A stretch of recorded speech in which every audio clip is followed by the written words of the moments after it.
Hercule Poirot and the Mystery of the Azure Peacock. Chapter 1. A Peacock Among Pigeons. The late October rain lashed against the windows of the flat in Whitehaven Mansions as Hercule Poirot carefully arranged his correspondence upon the mahogany writing desk.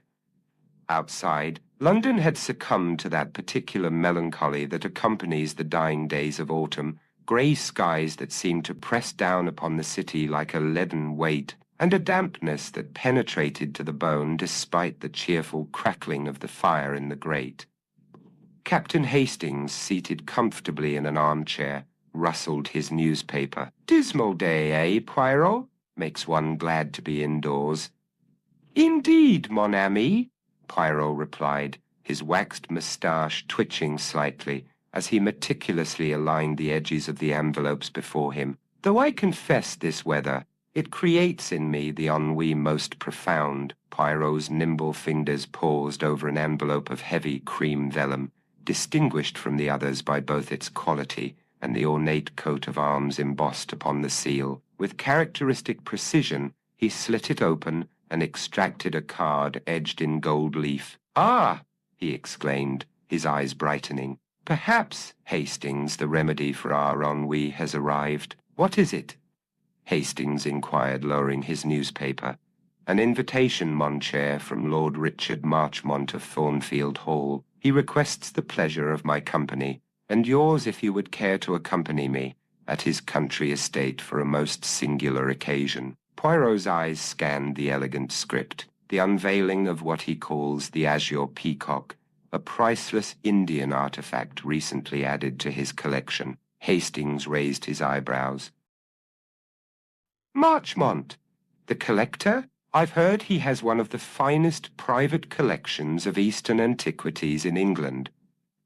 "Precisely so, and it appears that this Azure Peacock is the crown jewel, as you English say." Poirot handed the invitation to Hastings. "The event is to take place this weekend. What say you, my friend? Shall we exchange the dreariness of London for the hospitality of an English country house?" "I should say so." Hastings replied with enthusiasm. A weekend in the country is just what the doctor ordered. 2 days later, the rain had given way to a crisp, clear day as their train pulled into the small station that served the village nearest to Thornfield Hall. A polished Rolls-Royce awaited them, its chauffeur standing at attention beside the passenger door. "Monsieur Poirot?" "Captain Hastings?" the man inquired, touching his cap respectfully. "Lord Marchmont has sent me to convey you to Thornfield Hall." The journey took them through winding country lanes bordered by ancient hedgerows and woodland ablaze with autumn colors. Eventually, the trees parted to reveal their first glimpse of Thornfield Hall, a magnificent Jacobean mansion of red brick and mullioned windows, its facade softened by centuries of ivy. "Remarkable," murmured Hastings as they approached. "One can almost feel the history." "Yes," Poirot agreed, his green eyes narrowing slightly as he observed the house. "And yet, mon ami, it is often in such places of antiquity and respectability that the most modern of sins, greed, jealousy, hatred, find their expression, n'est-ce pas?" The car crunched to a halt on the gravel drive, and they were greeted at the entrance by a butler whose dignified bearing suggested decades of service. "Monsieur Poirot, Captain Hastings," he intoned with a slight bow. "I am Winters, the butler. Lord Marchmont awaits you in the library, if you would be good enough to follow me." The interior of Thornfield Hall matched its impressive exterior, oak-paneled corridors lined with ancestral portraits, Persian carpets softening their footsteps, and the subtle perfume of beeswax polish and fresh flowers permeating the air. The library was a large, comfortable room lined floor to ceiling with leather-bound volumes. A fire burned in the grate, casting dancing shadows upon the richly decorated ceiling. As they entered, an elderly gentleman rose from a wing-back chair to greet them. "Monsieur Poirot, how delightful that you could accept my invitation." Lord Richard Marchmont extended a hand that, despite its age-spotted appearance, possessed a firm grip. He was tall and spare, with the erect posture of a former military man, silver hair swept back from a high forehead, and keen blue eyes that suggested both intelligence and determination. "The pleasure is mine, Lord Marchmont." Poirot replied with a slight bow. "May I present my friend and associate, Captain Hastings?" "Of course, of course. Welcome to Thornfield Hall, Captain." Lord Marchmont gestured to a silver tray bearing a decanter and glasses.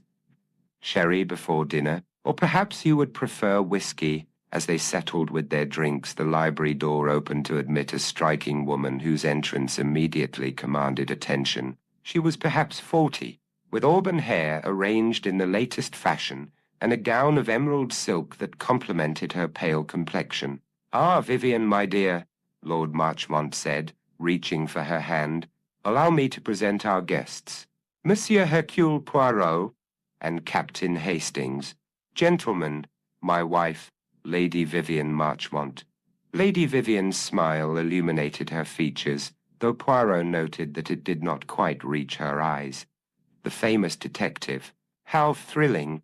Richard has been quite beside himself with anticipation of your visit." "You are too kind, madame," Poirot murmured.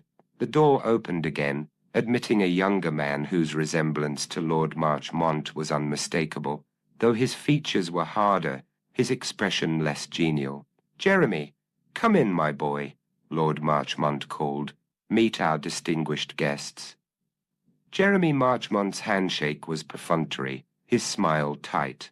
"Monsieur Poirot, Captain Hastings, I trust your journey was comfortable."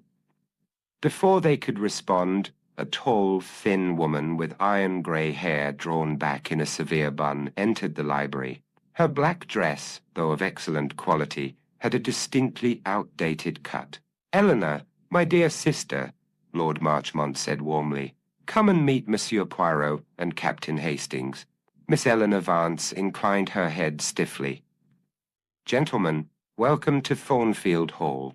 Her voice was as austere as her appearance, but there was a certain dignity in her bearing that commanded respect. They were soon joined by two more individuals, Dr. Lawrence Pritchard, the family physician, a jovial man with thinning hair and gold-rimmed spectacles, and Rajiv Sharma, introduced as a scholar from Delhi, assisting with the authentication of the Azure Peacock. Sharma was a handsome man of middle age, impeccably dressed in Western clothing, but with a turban wrapped around his head. "It is an honor to meet you, Monsieur Poirot," he said, his English perfect, but with the musical cadence of his native land. "Your reputation extends even to India." The final introduction came as they moved from the library to the dining room, when they encountered a slender young woman with dark eyes and a distinctly French elegance. "Madeline," Lady Vivian said, "this is Monsieur Poirot and Captain Hastings." The French maid dropped a small curtsy. "Messieurs," she murmured, her eyes downcast. Poirot, watching her closely, detected a fleeting expression of surprise, or was it alarm, cross her features before she composed herself and continued on her way. Dinner was served in a dining room that reflected the Marchmont family's prosperity and taste. The silverware gleamed in the light of candelabras, and the porcelain bore the family crest. The conversation flowed smoothly, touching upon art, politics, and Lord Marchmont's extensive travels in the East. It was only when they had retired to the drawing-room for coffee that Lord Marchmont addressed the purpose of their gathering. "Tomorrow evening," he announced, "I shall have the pleasure of unveiling the latest and perhaps most significant addition to my collection, the Azure Peacock."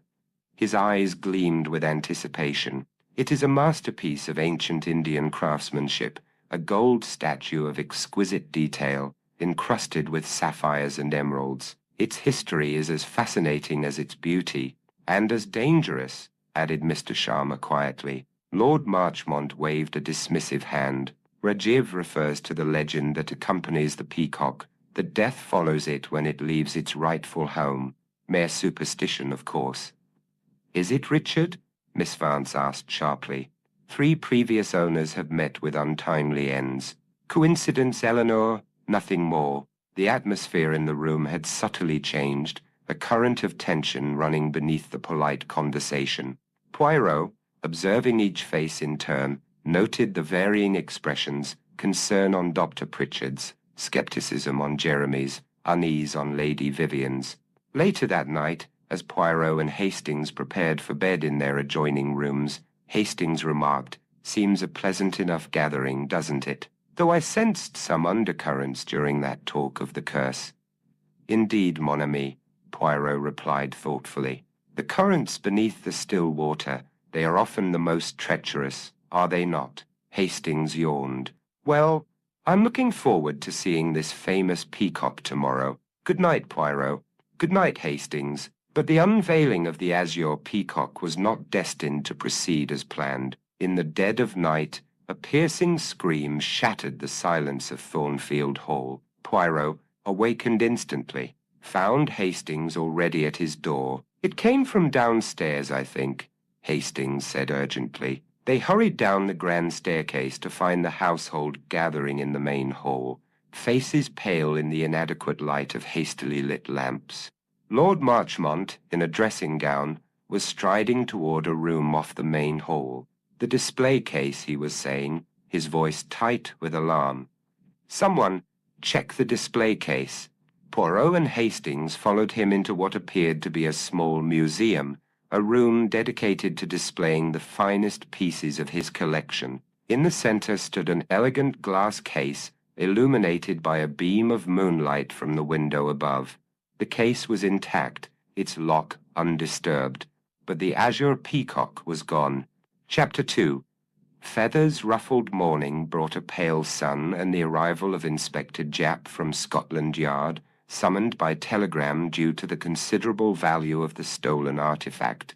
The inspector's familiar bulldog countenance was a welcome sight to Poirot amidst the unfamiliar tensions of Thornfield Hall. "Well, Poirot," Japp said after the initial greetings, "can't say I'm surprised to find you already at the scene of the crime. Trouble follows you like a shadow, old man. It is most kind of you to suggest that I am the cause of criminal activity, mon cher Japp," Poirot replied with a slight smile. "But on this occasion I was merely a guest, invited to admire the Azure Peacock, not to investigate its disappearance." "And yet here we are," Japp observed dryly. "Let's have a look at this display case, shall we?" The morning light revealed what the darkness had concealed. The display case that had housed the Azure Peacock was a masterpiece of security, with a complex lock that showed no signs of tampering. The velvet cushion upon which the statue had rested bore only the impression of its absence. "No forced entry," Japp muttered, examining the lock with a magnifying glass. "Whoever took it either had a key or—" he trailed off, frowning, "or possessed skills of an exceptional nature."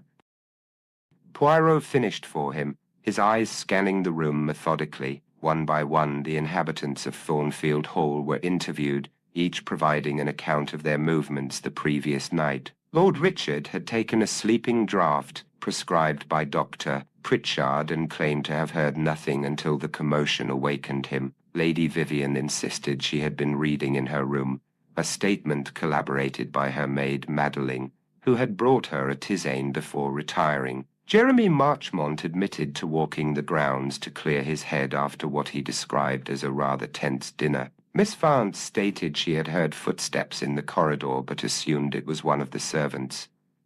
Dr. Pritchard had been called to attend a patient in the village and had only returned shortly before the alarm was raised. Rajiv Sharma claimed to have been writing letters in the library until late, while Madeleine Dubois maintained she had been asleep in the servants' quarters after attending to Lady Vivian. It was during his examination of Lady Vivian's book, a volume of poetry she claimed to have been reading, that Poirot discovered the first significant clue. A peacock feather dyed a brilliant azure blue pressed between the pages like a bookmark. "Most interesting," Poirot murmured, holding the feather delicately. A message, perhaps, or a warning. The discovery had barely been made when Lord Richard's voice thundered from his study, calling for Dr. Pritchard. They rushed to find the elderly collector clutching a sheet of paper, his face ashen. "A threat," he whispered, handing the note to Japp. "Found it in my desk drawer just now. Written in block capitals were the words, The Peacock returns to its home or death follows. Lunch was a strained affair with conversation faltering and suspicious glances exchanged across the table. It was during the serving of the dessert, a trifle that Poirot had been eyeing with appreciation, that Lord Richard suddenly clutched at his throat, his face contorting in pain. "Richard," Lady Vivian cried, rising to her feet. "Poison," Dr. Pritchard said grimly, already moving to his patient's side. "Help me get him to his room." Quickly, as Lord Richard was carried from the dining room, his face now an alarming shade of blue. Poirot exchanged a meaningful look with Japp. The curse of the Azure Peacock, it seemed, was no mere superstition after all. Chapter 3.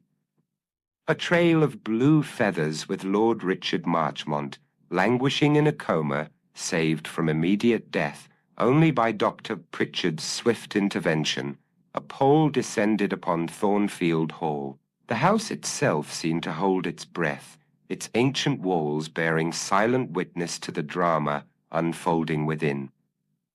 "Doctor," Pritchard emerged from Lord Richard's bedroom, his face grave as he wiped his spectacles with a handkerchief. "I've identified the poison," he informed Poirot and Japp in hushed tones, "a rare toxin derived from certain plants found only in northern India, extremely difficult to detect unless one knows precisely what to look for. Most convenient that you were present, Doctor," Poirot remarked, his head tilted slightly to one side. Dr. Pritchard's eyes narrowed behind his spectacles. "If you're implying something, Monsieur Poirot—" "I merely observe, mon ami," Poirot said smoothly.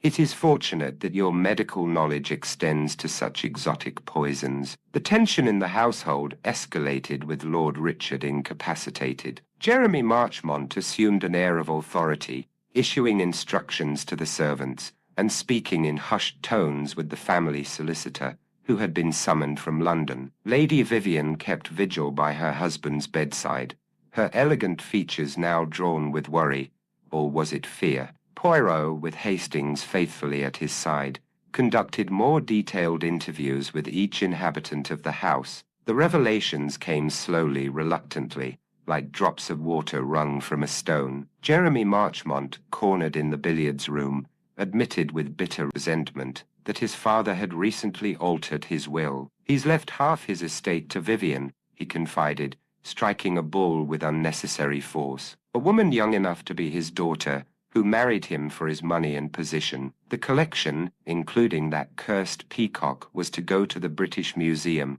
not to me as he'd always promised." Lady Vivian, when questioned about the azure feather found in her book, turned pale. "I know nothing about it," she insisted, her fingers nervously pleating the silk of her gown. Under Poirot's gentle but persistent questioning, she finally confessed to a detail she had omitted. Before her marriage, she had been an actress. "In one production," she said, reluctantly, "I played the role of a jewel thief."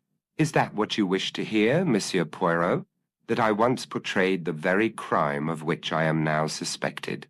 Miss Eleanor Vance proved to be a repository of family grievances and suspicions. "That Indian man Sharma," she whispered to Poirot as they walked in the rose garden, now sleeping beneath the autumn frost. "I don't believe he is who he claims to be. I've heard him speaking on the telephone in Hindi. I recognized the language from my years in India during the Raj. He was agitated, secretive. The most illuminating interview, however, was with Rajiv Sharma himself. In the library, surrounded by leather-bound volumes of Western literature, he appeared oddly displaced, a vibrant figure against the subdued English backdrop. "The peacock's significance goes beyond its monetary value," he explained, his expression solemn. "It was stolen from a temple in Delhi over a century ago during the height of colonial plundering. The curse is not mere superstition, Monsieur Poirot, but the accumulated weight of sacrilege and cultural theft." "You were assisting Lord Marchmont with authentication," Poirot prompted. "Did you not inform him of this history?" Sharma's gaze was steady. "I tried. He chose not to hear." That afternoon, Poirot and Hastings made a significant discovery. Behind the display case from which the Azure Peacock had been taken, concealed by a panel that matched the oak wainscoting perfectly, was a small door leading to a narrow passage. A secret way to access the display case, Hastings exclaimed as they examined the hidden corridor by the light of Poirot's pocket torch. Indeed, mon ami, Poirot agreed, his fingers brushing along the dusty wall. But observe the floor, no footprints save our own. This passage has not been used in many years. Later, while examining Dr. Pritchard's medical bag with the doctor's reluctant permission, Poirot found a second azure feather tucked into a small pocket. Pritchard appeared genuinely shocked at its discovery. "I've no idea how that got there," he insisted, beads of perspiration forming on his brow, despite the chill of the room. Evening brought yet another development. As the household gathered for a sombre dinner, Lady Vivian received a small package. Upon opening it, she discovered a tiny azure peacock feather nestled within layers of tissue. With a soft cry, she fainted, collapsing into Jeremy's reluctantly supportive arms. The night was far from peaceful. Shortly after midnight, a cry of pain echoed through the house. Hastings, who had taken it upon himself to patrol the corridors, found Rajiv Sharma sprawled at the foot of the grand staircase, blood trickling from a gash on his forehead. "Someone pushed me," he gasped, as Hastings helped him to his feet. From behind I saw no one. As Dr. Pritchard attended to Sharma's injury, Poirot stood at the top of the stairs, his green eyes scanning the shadowy landing. In the dim light, something caught his attention, a small azure blue feather drifting gently to rest upon the polished wood of the banister. The trail of blue feathers was leading them deeper into a mystery where nothing, Poirot was beginning to suspect, was quite what it seemed. Chapter 4? The Peacock spreads its tail. The following morning dawned grey and cheerless, a fine mist shrouding the grounds of Thornfield Hall. Inside, the atmosphere was no less oppressive as Poirot gathered the household in the library. They assembled like actors on a stage, Lady Vivian, pale but composed, Jeremy Marchmont impatient, Miss Vance rigid with dignity, Dr. Pritchard fussing with his spectacles, Rajiv Sharma with a bandage adorning his forehead, and the French maid Madeleine hovering uncertainly at the back of the room. Inspector Japp stood by the fireplace, his solid presence lending an official gravity to the proceedings. "Mesdames et messieurs," Poirot began, his waxed moustache catching the light as he spoke, "I have asked you to assemble because I have made a discovery of some significance regarding the theft of the Azure Peacock." He paused, allowing the tension in the room to build before continuing. "The Azure Peacock, it was never stolen at all." A murmur of surprise rippled through the assembled company. "What nonsense is this?" Jeremy Marchmont demanded. "We all saw the empty display case." "Ah, but did we see it emptied?" Poirot raised a finger. "Observe, if you please." He crossed to the display case which had been brought to the library at his request. With deft fingers he demonstrated a mechanism concealed within its ornate base. A false bottom, he explained. Activated by this hidden spring, the peacock appeared to vanish, but in reality it was merely hidden within the case itself. "But why?" Lady Vivian asked, her voice barely above a whisper. "Who would do such a thing?" "That, madame, is the question that has occupied my little grey cells," Poirot replied. "And the answer, I believe, lies with this person." He turned swiftly, his arm extended toward the French maid. "Mademoiselle Dubois, or should I say, Mademoiselle Fournier of the Sûreté." Madeleine's composure cracked. With a sudden movement, she darted toward the door, only to find her path blocked by the solid form of Inspector Japp. "I think not, mademoiselle," Japp said firmly, taking her by the arm. Under questioning, Madeleine broke down. "I am an agent, yes," she admitted, "but not for the Sûreté. I work for François Belmont, a collector who has sought the Azure Peacock for years. I was to determine its authenticity before arranging its acquisition." "But you did not poison Lord Marchmont," Poirot stated rather than asked. "Poison? Non, monsieur?" I am a thief, perhaps, but not a murderer. I believe you, Poirot said quietly. For the peacock feathers, they were planted deliberately to mislead, a trail too obvious to be genuine. At that moment, the door opened to admit a nurse who had been attending Lord Richard. "He's awake," she announced, asking for everyone. They crowded into Lord Richard's bedroom, where the elderly collector lay propped against pillows, his face ashen, but his eyes alert. "I must confess," he said weakly, "once greetings had been exchanged, I knew the peacock was cursed, not by superstition, but by blood. Every previous owner died violently, assassinated by those who believed the peacock should be returned to its temple." His gaze shifted to Rajiv Sharma. "You tried to warn me, didn't you? But I wouldn't listen. It is not too late to make amends, Lord Marchmont."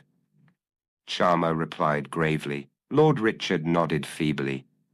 "The peacock must go back where it belongs." That evening, despite heightened security measures, with Japp stationing a constable outside the library, where the Azure Peacock had been secured in a new case, disaster struck again. A crash followed by a cry of alarm brought the household running to the library. The constable lay unconscious, felled by a blow to the head. The display case stood empty once more, and beside it, sprawled on the Persian carpet in a posture of grotesque finality, lay the body of Miss Eleanor Vance. Her eyes stared sightlessly at the ceiling, her hand outstretched as if reaching for something now beyond her grasp. At her throat, a tiny puncture wound marked the entry point of the same poison that had failed to kill her brother. The Azure Peacock had truly vanished, and this time it had claimed a life. Chapter 5. The Peacock's True Colors. The death of Miss Eleanor Vance cast Thornfield Hall into chaos. Lady Vivian sequestered herself in her chambers, overcome with shock. Jeremy Marchmont prowled the corridors like a caged animal, while Lord Richard, upon hearing the news, suffered a relapse that confined him once more to his bed. The servants whispered of curses and divine retribution, their fearful glances darting to corners as if expecting the spectral form of Miss Vance to materialize from the shadows. "I want everyone in the drawing-room," Inspector Japp commanded, his patience worn thin by the escalating tragedy. "No one leaves this house until we get to the bottom of this." As the household assembled, Poirot and Japp conducted a thorough examination of Miss Vance's body before it was removed. The puncture wound on her neck was almost imperceptible, a tiny mark that would have gone unnoticed had they not been looking for it. The same poison, Dr. Pritchard confirmed grimly, but administered with surgical precision this time. Poirot's keen eyes spotted something clutched in the dead woman's hand, a small fragment that glittered blue in the lamplight. With tweezers borrowed from Dr. Pritchard's bag, he carefully extracted it. "A piece of sapphire," he murmured, holding it up to the light. "From the Azure Peacock, perhaps. Broken during the theft?" Japp suggested. "Perhaps," Poirot replied, his expression thoughtful. "Or perhaps not, mon ami." In the drawing-room, the atmosphere was thick with suspicion and fear. Pritchard administered mild sedatives to Lady Vivian, whose composure had finally shattered. Jeremy Marchmont sat apart from the others, a glass of brandy held in a white-knuckled grip. Rajiv Sharma stood by the window, gazing out at the gathering darkness, his face inscrutable.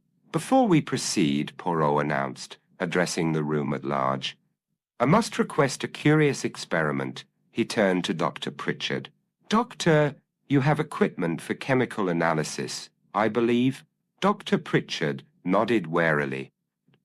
"Basic apparatus, yes, for toxicology." "Excellent. I should like you to analyze this fragment." Poirot handed him the sliver of sapphire. "I am particularly interested in its chemical composition." As the doctor left to conduct the test, Poirot rearranged the furniture in the drawing-room, creating a stage-like setting with chairs positioned as if for an audience. "What are you about, Poirot?" Hastings whispered. "The final act, mon ami," Poirot replied. "The moment when all is revealed." When all was seated, Poirot took his position at the center of the room, his diminutive figure somehow commanding despite his lack of stature. Mesdames et messieurs, he began, his accent more pronounced than usual, we have witnessed a most complex affair. A theft that was not a theft, a curse that was not a curse, and now a murder most cold and calculated. He paced slowly, his hands clasped behind his back. The Azure Peacock, it is indeed remarkable, not merely for its beauty or value, but for a property most unexpected. He paused as Dr. Pritchard returned, his face ashen. Ah, Doctor, you have completed your analysis? Dr. Pritchard's hands trembled slightly as he nodded. The sapphires, they contain a rare compound. When dissolved in certain acids, it produces the very poison that nearly killed Lord Marchmont and did kill Miss Vance. Poirot finished for him, a fact you discovered yourself. Did you not, Doctor? The room fell silent, all eyes turning to Dr. Pritchard, whose face had drained of colour. I don't know what you mean, he stammered. I think you do, Poirot said gently. For many years you have loved Miss Vance, a love unrequited and unspoken. Dr. Pritchard sank into a chair, his resistance crumbling. How did you know? The little details, Doctor. The way your eyes followed her when she entered a room, the photograph of her taken many years ago, that you keep in your medical bag, and then there was your knowledge of the poison, so specific, so rare. Poirot addressed the room once more. Doctor, Pritchard arranged the false theft using the mechanism in the display case, a mechanism installed years ago by Lord Marchmont's father for security. He created this diversion to distract from his attempt to poison Lord Richard. But why? Lady Vivian cried. Why would he want to harm Richard? Because Lord Richard refused his proposal to marry Miss Vance, Poirot explained. He deemed the doctor unworthy of the Marchmont connection despite their long friendship. Lawrence proposed? Jeremy asked incredulously. Aunt Eleanor never mentioned it. She did not know, Poirot said. The proposal was made to Lord Richard as head of the family, according to the old customs, and it was rejected without Miss Vance ever being consulted. And the feathers? Japp prompted. The ones planted as clues. Ah, the feathers. Poirot smiled thinly. Too obvious, too theatrical. They led us precisely where Dr. Pritchard wished us to go, toward suspecting Mr. Sharma and the supposed curse. But what of Miss Vance's death? Hastings asked. If the doctor loved her, she discovered his plan, Poirot said sadly. Perhaps she recognized the symptoms of the poison, having spent time in India herself. She confronted him, and in desperation, he silenced her. And the real theft? Japp pressed. The peacock is still missing. For that, Poirot said, turning to Jeremy Marchmont, we must ask the son of the house. The opportunity presented itself amidst the chaos. Did it not, Monsieur Jeremy, a chance to take what you believed should have been yours by right? Jeremy Marchmont's face contorted in anger, then collapsed into resignation. I have gambling debts, he admitted, substantial ones. The peacock would have settled them, with enough left over to start anew elsewhere. You shall have the opportunity to make your fresh start, Japp said grimly, after a lengthy stay as Her Majesty's guest. As Dr. Pritchard and Jeremy Marchmont were taken into custody, Poirot explained to a bewildered Hastings how the pieces had fallen into place. The peacock feathers were indeed the key, mon ami, but not as clues to the culprit, rather as indicators of misdirection. They were too perfect, too convenient. And Dr. Pritchard's medical knowledge made him the only one who could extract and utilize the poison from the sapphires. And Miss Vance's position when we found her. She was reaching not away from her attacker, but toward him, a gesture of pleading perhaps to the man she had known and trusted for decades. Later that evening, Lord Richard, having been informed of the arrests, made a solemn pronouncement from his sickbed. The Azure Peacock shall be returned to its temple in India, he declared, his voice weak but determined. Rajiv will see to the arrangements. Perhaps then, this curse of blood and betrayal will finally be broken. As Poirot and Hastings departed Thornfield Hall the following day, The autumn sun broke through the clouds, casting a golden light over the ancient estate. A sad affair, Hastings remarked. Love and jealousy, the oldest motives in the world. Ah, mon cher, Poirot sighed, gazing back at the house. It is as I have always maintained.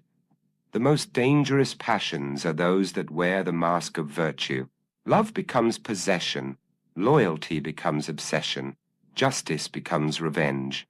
In the human heart, the line between the noble and the terrible is as thin as the edge of a razor. The car rounded a bend in the drive, and Thornfield Hall disappeared from view, its secrets now laid bare by the relentless precision of Hercule Poirot's little grey cells. The end